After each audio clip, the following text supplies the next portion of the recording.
Good morning again. Um, I kind of have an idea of what I want to talk about today, so I'm gonna hopefully stay on a little bit better track than yesterday. May 31st, it's the end of my birth month. Turning 21's been an interesting experience. It's really been this like roller coaster of finding myself and figuring out like the big things in my life, if that makes sense. Because like basically I have to figure out how to be an adult, and not that I have never been an adult before, but making sure that like the adult is like your own person. Like you can't like look to anybody else to really be that adult anymore, Anyway, so let's get into what my morning thoughts are about today. Trust. Now, that's normally a big topic, trusting people specifically. Because there's one thing to trust yourself, because like most people generally trust themselves. And, that shouldn't always be the case, as I meant, as I talked about yesterday, in the whole putting yourself in the perpetrator of history's side, not just the victims. But how do you trust people? I think trusting people requires quite a few things in my personal opinion, I guess. And the first one is that you have to realize that people are themselves, and then they have their own lives and experiences that come before yours. No matter how much experience you have in a certain area, no matter how much time you've spent with a person, no matter how much of a relationship you've developed with that person, you don't get to be the end all be all of their life. And I think that even goes, I wouldn't say it goes into marriage with that, because I think once you're married, there's a certain both expectation and understanding that you'll put aside personal things and things like that. Like even in committed like that. The reason I say marriage is I'm referring to like long-term committed relationships,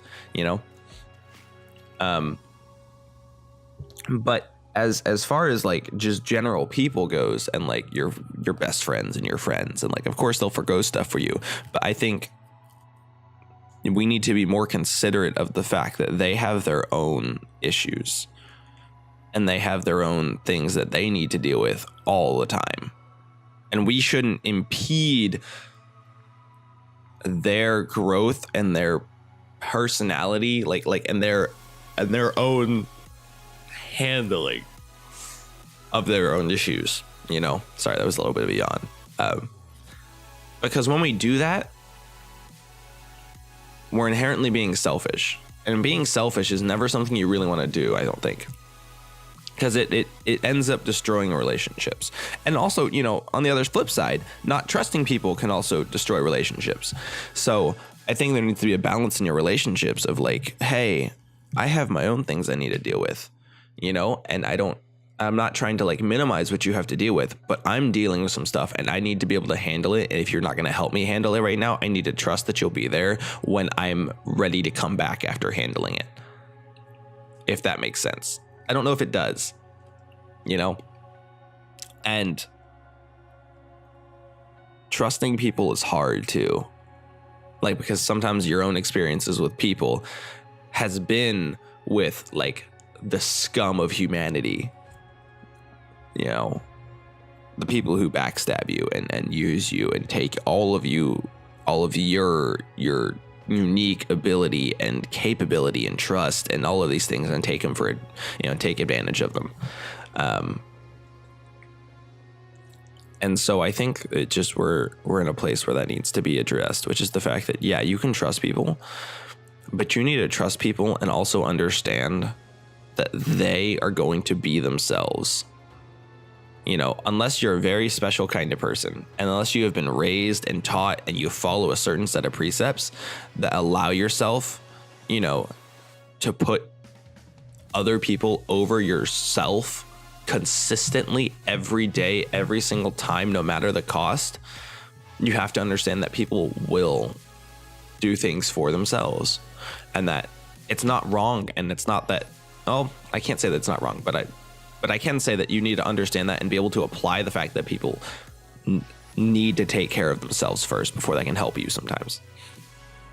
And I've been learning that pretty hard myself over the last like 7-8 months, nine months, a year, whatever, however long this little process has been, is that like trusting people doesn't negate the fact that both I and them sometimes have to do things to take care of ourselves first before we jump into helping other people.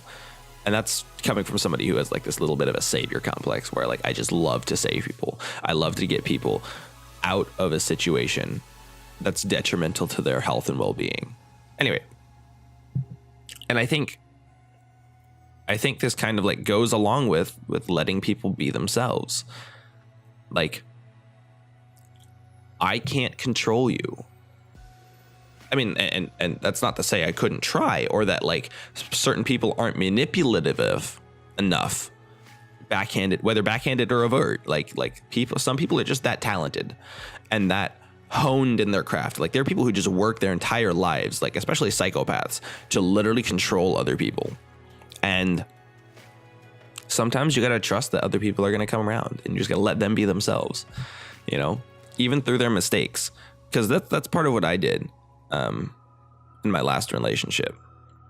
And I learned it after the fact, and I've been working very hard to be intentional about doing the other thing now, especially with my friends, which is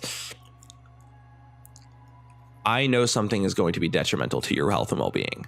I don't want you to do that thing, and therefore not overtly and not making your decisions for you, but I will say things and put things in motion that will keep you from doing those things and making those mistakes. And it's detrimental and it's controlling.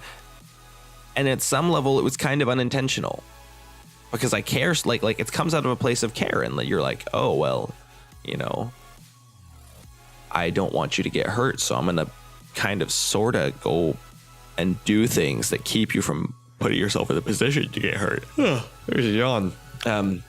And you need to make sure that you're not doing that to people, you know, because it ruins relationships. It ruined mine for certain. I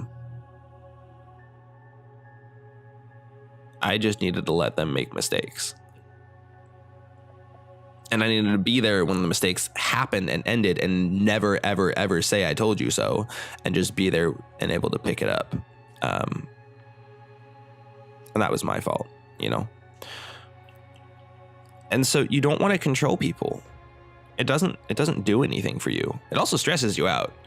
Like this is the other part about letting people be themselves and trusting people, and why you shouldn't control them. It's because when you feel like you can, when you put that burden on you, it really stresses you out, like horrendously. So don't do it. Like, if you want to live a life that's a little more stress-free, you need to trust people, both in themselves, in your relationship, and the fact that they will come to learn what they need to come to learn, whether by experience or by listening to you. Like, you don't get to choose which, they get to choose that. And so you just need to trust that they'll hear and that you're doing the right thing. So like this comes into trusting yourself too. Trust that you're doing the right thing and just let it go, you know? So that's about where we are, you know? Trust other people and trust yourself. Trust when you're doing the right thing, trust yourself, and let the chips fall as they may. You know, do what you can and never give more in sacrifice of yourself if it's going to be detrimental to your health and well-being. Number 2, let people be themselves. Like, people shine when they're able to be themselves, and that they know that the other person trusts them and allows them to be themselves in a situation in which other people would try and stifle them and control them out of their creativity, out of their grace and mercy, out of their like out of the character of who they are. But that doesn't mean willfully pushing somebody into something that is detrimental to them. You can disagree with it and you can think it's going to be bad, but if they're going to go do it, you just need to let them go do it sometimes, it goes back to the old Indian proverb of, if the child's about to put his hand in the fire, you don't stop him because he needs to learn that it's hot and he'll get burned. But if he's about to fall into the fire, you catch him to make sure he doesn't get long-term, detrimental health issues, however you want to put that. So I think I'll leave you with that. People are in a game. Like I said yesterday, people are the end game of life, but people themselves aren't a game. You don't get to treat people like a thing or like a play toy, that you can mess around with.